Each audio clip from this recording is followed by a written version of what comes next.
She did not go anywhere. Lindsay Schnell of Sports Illustrated, formerly of the Oregonian, back with us to talk Oregon State. Oregon before the break, now the Beavers. Lindsay, Oregon State 7-6 last year with a win in the Hawaii Bowl. They picked to finish 4th in the North this year. What are you expecting out of the Beavers in 2014? Well, a lot of people are underestimating them, and that tends to be when they do well. You know, I look at their schedule, and I think it sets them up for success. I can see 8, maybe 9 wins. They've got to break that streak against the Ducks at some point. So close last year, but it all comes down to, can they find balance offensively? Sean Mannion's arm is going to fall off if he has to throw as much as he did last year, and they haven't had a solid run game in quite some time. You talk about finding balance. They're going to have to this year because they don't have Brandon Cooks, arguably the best receiver in program history, now the first-round draft pick of the New Orleans Saints. You can't replace Brandon Cooks. That's going to be the answer to anybody who asks Mike Riley or Brent Brennan about how they do that. But how do they replace his production as a whole, collectively? Well, Victor Bolden is built just like Brandon Cooks, a small, speedy receiver, just like Brandon was built like James Rodgers. I'm a big Victor Bolden fan. I think that he's due for a breakout season. And then you're also bringing back Richie Mullaney, who, if he puts on a few pounds and can stay healthy, has proven to be a phenomenal catcher. Like, he can catch just about anything you throw at him, and that's wonderful in the red zone.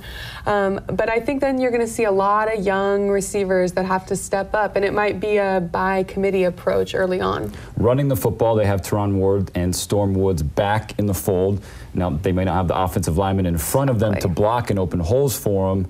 Can they run the football with the way their offensive line is banged up right now? Right now, no. If they played their first game this week, they'd be in some big trouble. But I think if the offensive line can get healthy, I think that that contributed last season. They ran the ball so well against the Ducks. That was partially because Oregon did not have a good run defense, but also because the line finally got healthy. And then they ran the ball well against Boise State.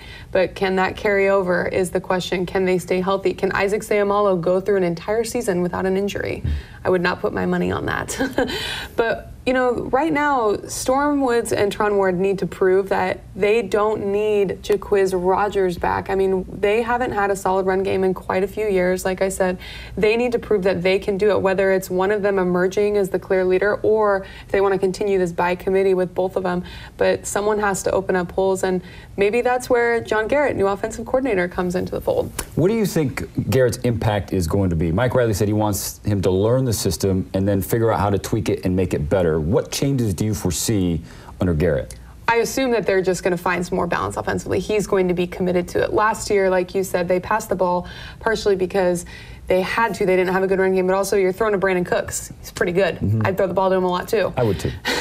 But I think that the pro style is not going anywhere. As long as Mike Riley is Oregon State, they are going to be a pro style program, and that's fine. It's going to translate very well to the NFL for all these NFL hopefuls. Sean Mannion's going to be an NFL quarterback.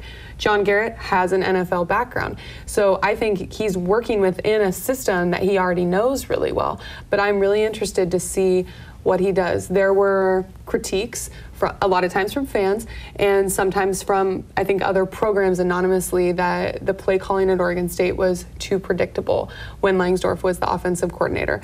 I'm not sure how true that is, but it'll be interesting to see what Garrett's spin on everything is. Now, somebody that will help in Garrett's transition is Sean Mannion. Wasn't that long ago he was buried on the depth chart behind Ryan Katz and Cody Vaz. Now he's the guy. He's Heis Mannion, as they say. Yes. What is left in Sean Mannion's development? What does he need to do aside from stop throwing interceptions against quality teams? Well, I think that's what it really comes down to. But he looks noticeably bigger at Pac12 Media Day. He looked like he had bulked up some.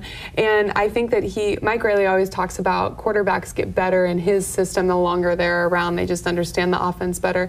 And Sean is doing that, and he has gotten better every year. And once again, maybe it's different with a different offensive coordinator. I am very interested to see how long he kind of stays in the public eye. I feel like last year they were doing so well. He was crushing it with Brandon. But people were saying, oh, they're passing the ball too much, they're passing the ball too much, whatever, brushing it aside.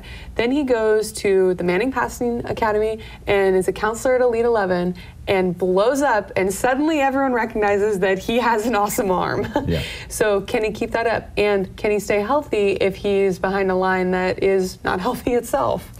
Heise Mannion people are really jacked up to revitalize that campaign once again. The Pac-12 calls itself the Conference of Champions, and a lot of people call the Pac-12 the Conference of Quarterbacks. And you had Marcus Mariota, Brett Hundley.